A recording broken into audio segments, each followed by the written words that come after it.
গণপ্রতিনিধিত্ব আদেশ সংশোধনের জন্য একটা অধ্যাদেশের খসড়া গতকালকে উপদেষ্টা পরিষদে অনুমোদিত হয়েছে বলে শুনেছি আমরা। এটা মাননীয় আইন উপদেষ্টা এই বিষয়ে ব্রিফ করেছেন সাংবাদিকদের, এবং আজকের পত্রিকায় সেই রিপোর্ট অনুসারে জানতে পারলাম আরপিওতে যে সমস্ত সংস্কার সংক্রান্ত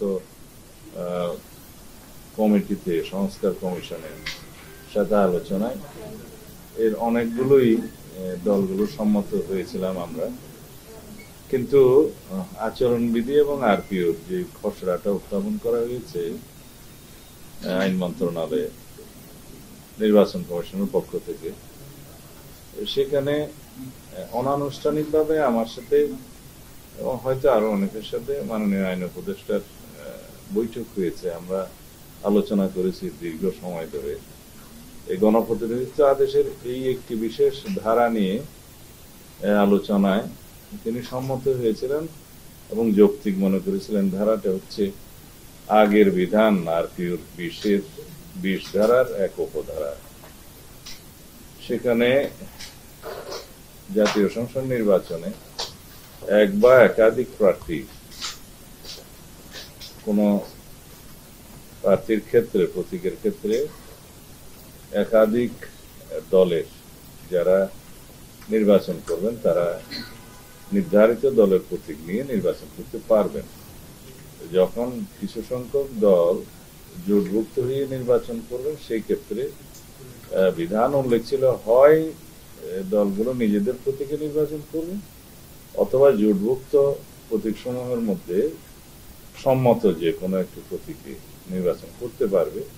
এটা তফসিল ঘোষণার পরে একটা নির্ধারিত মেয়াদ আছে, তার মধ্যে চিঠি দিতে হয় নির্বাচন কমিশনকে। এটাই এ পর্যন্ত প্রচলিত নিয়ম। সেই ক্ষেত্রে যারা রাজনৈতিক দল হিসাবে আকারে ছোট তারা জোটভুক্ত হয়ে নির্বাচন করতে চায় যাতে কিছু সিট তারা জিততে পারে। তো সেই বিধানটা সবাই সমর্থন করেছে। এটা পরিবর্তনের জন্য আমাদের কোনো সম্মতি ছিল না, অধিকাংশ রাজনৈতিক দলের কোনো সম্মতি ছিল না। তো গতকালকে এই আইনটা ক্যাবিনেটে উপদেষ্টা পরিষদ অনুমোদনের পরে, প্রেস ব্রিফিং এর পরে আমি মাননীয় আইন উপদেষ্টার সাথে ফোনে কথা বলেছিলাম। তো তিনি পরামর্শ দিয়েছেন, হ্যাঁ আলোচনা তো হয়েছিল আপনাদের সাথে, কিন্তু এটা নির্বাচন কমিশনের পক্ষ থেকে এইভাবেই উত্থাপন করা হয়েছে, এখানে কেউ আপত্তি দেয়নি।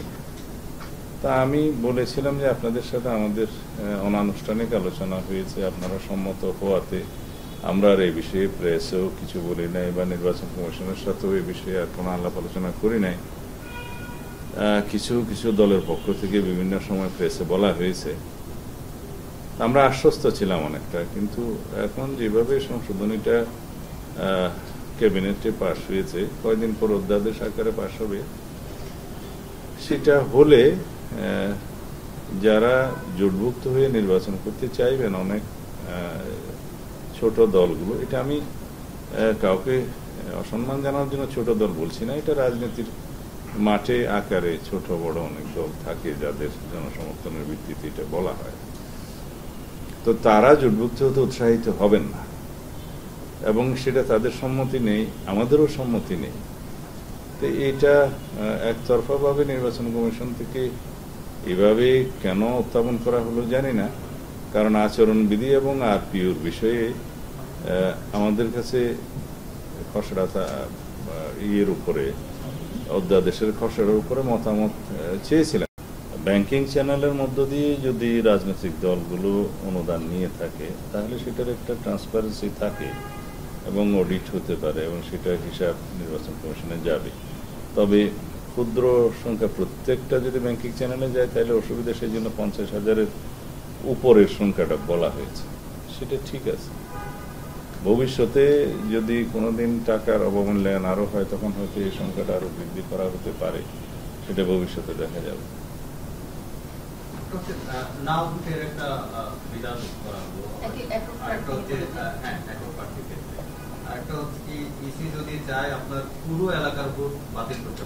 সেই বিধানটা আগে ছিল, নির্বাচন কমিশনের এখতিয়ারটা বিগত আওয়ামী লীগের সময়ে ফ্যাসিস্ট রেজিমের সময় ইলেকশন কমিশন তার নিজের এখতিয়ারটা কমিয়ে দিয়েছিল রাজনৈতিক চাপে।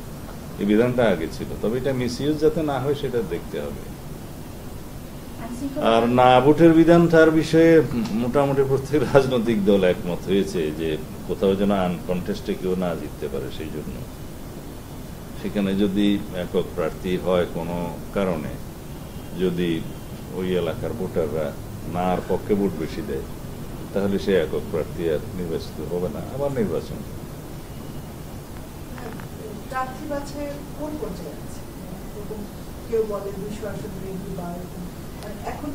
আমরা এই মাসের মধ্যেই দলের নিজ দলের প্রতীকে ইলেকশন করতে হয়, সেই ক্ষেত্রে তাদের অনেকের অসম্মতি ছিল।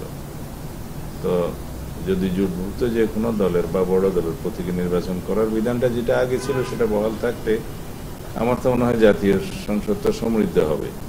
কিছু কিছু রাজনৈতিক দল আছে, যেমন বলতে শোনা যায় যে ছোট দলের বড় নেতা, হয়তো জাতীয় নেতৃবৃন্দ অনেকেই আছেন যাদের দলটা হয়তো বড় করতে পারেননি বা আকারে বড় নয়, কিন্তু তারা নির্বাচিত হয়ে আসার জন্য এটার সুযোগ এটা আছে জোটভুক্ত হয়ে নির্বাচন করলে। এবং সেই ক্ষেত্রে তাদের যে কন্ট্রিবিউশন, সেই কন্ট্রিবিউশনটা বহুদলীয় গণতান্ত্রিক ব্যবস্থাকে সমৃদ্ধ করবে। এবং জাতীয় সংসদে যদি অভিজ্ঞ রাজনীতিবিদরা যান, তাহলে সেটা জাতির জন্য কল্যাণকর। আমরা সেই ব্যবস্থা উন্মুক্ত রাখতে চেয়েছিলাম, সেটা ছিল। এটাতে পরিবর্তন আসাটা আমার মনে হয় যৌক্তিক হয়নি। সরাসরি আপনি আইন উপদেষ্টার সাথে কথা হয়েছে? অনানুষ্ঠানিক আমার সাথে দীর্ঘ আলোচনা হয়েছে আরপিও সংশোধনের খসড়া দেওয়ার পরে। তো উনি সম্মত ছিলেন এবং আরো অনেক দলের মতামত তিনি নিশ্চয়ই জেনে নিয়েছেন। তা এখন হঠাৎ করে এটা পাশ হয়ে যাওয়ার পরে এভাবে, তখন আমি কালকেও যোগাযোগ করেছিলাম, তিনি বললেন যে আপনারা আবার সংশোধিত প্রস্তাব দেন, নির্বাচন কমিশনও দেন, আমাদেরকেও দেন, আমরা সেটা দেখি পুনর্বিবেচনা করব। জাতীয় সরকার গঠনের একটা কথা আপনারা বলছেন সবসময়, সেটা কি চ্যালেঞ্জের মুখে পড়ছেন? আপনি বলছেন যে তাদের যাওয়ার হয়তো কঠিন হয়ে যাবে। কেন জাতীয় সরকার বলতে আমরা যেটা বলেছি যে 31 দফার প্রস্তাবের আমাদের সূচনা পরারসের সহমতে এদেশে ছাত্রগণ অভ্যুত্থানের মধ্য দিয়ে ফ্যাসিস্ট রেজিমের পতন হয়েছে, কিন্তু সেই প্রতিশ্রুতি আমাদের আছে যাতে করে আমরা যুগপথের সঙ্গী এবং অন্যান্য গণতান্ত্রিক শক্তি সমূহের সাথে জোটবদ্ধভাবে নির্বাচন এবং সরকার গড়তে পারি। সেটাই হচ্ছে ঐক্যমতের জাতীয় সরকার। সাধারণ জাতীয় সরকার বলতে যেটা বোঝায় সেটা নয়। কি পরিমাণ আসন ছাড়া হতে পারে জোটের জন্য? আপনারা কি পরিমাণ বিবেচনা? প্রয়োজনীয় সংখ্যক আসন, সেটা আলোচনা চলছে। যেটা আপনাদের সাথে যুগপথ আন্দোলনে ছিল, তো এই 12 দলীয় জোটের বেশিরভাগেরই নিবন্ধন নেই রাজনীতি, তারা কি ধানের শীর্ষে ভোট করবে নাকি? এবং তাদের না, আইনটা হচ্ছে যেটা এখানে একটু আগে আলোচিত হলো, আইনটা হচ্ছে যেটা নিবন্ধিত রাজনৈতিক দলের ক্ষেত্রে যাদের নিজস্ব প্রতীক আছে। অনিবন্ধিত রাজনৈতিক দলের ক্ষেত্রে তো আলোচনা আসে। তারা যদি জোটে আসে তাহলে জোটের বড় দল, জোটভুক্ত ইলেকশন করতে গেলে জোটের প্রার্থীদেরও ডিমান্ড থাকে বিভিন্ন সিটে। সেখানে আমাদের একটা নেগোসিয়েশন করতে হয় আলাপ আলোচনার মধ্য দিয়ে। তো যারা এমপি ইলেকশনে নমিনেশন পাবে না তাদেরকে জাতীয়ভাবে বিভিন্নভাবে মূল্যায়ন করার সুযোগ থাকে।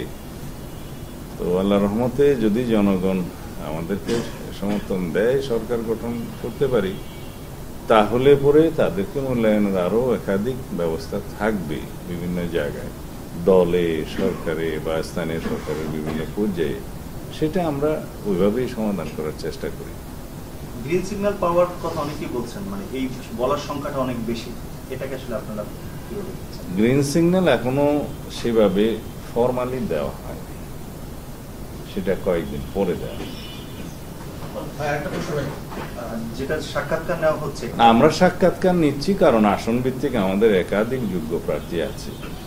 তাদের সমস্ত দেশের সমস্ত নেতা কর্মীদের যেমন একটা আস্থা অর্জন করেছেন এবং সমস্ত নেতা কর্মীদের মধ্যে ওনার একটা কন্ট্রোল আছে, সমর্থন আছে এবং নেতৃত্বে তিনি আসীন হওয়ার পরের থেকে, দল পরিচালনার পরের থেকে সেটা এমনভাবে তিনি পরিচালনা করেছেন যে তৃণমূল থেকে কেন্দ্র পর্যন্ত সকল নেতৃবৃন্দের সাথে কোনো না কোনো সময় ওনারা আলাপ করেছে দলীয় ব্যাপারে।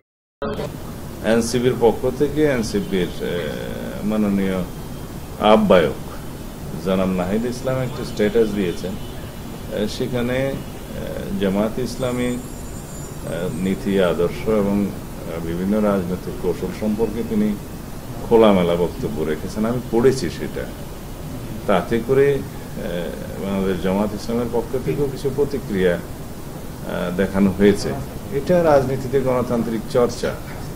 তারা কোনো প্রশ্নের উদ্রেক হলে তাদেরকে যদি রাজনৈতিকভাবে প্রশ্নবিদ্ধ করা হয়, তারা জবাব দিয়েছে।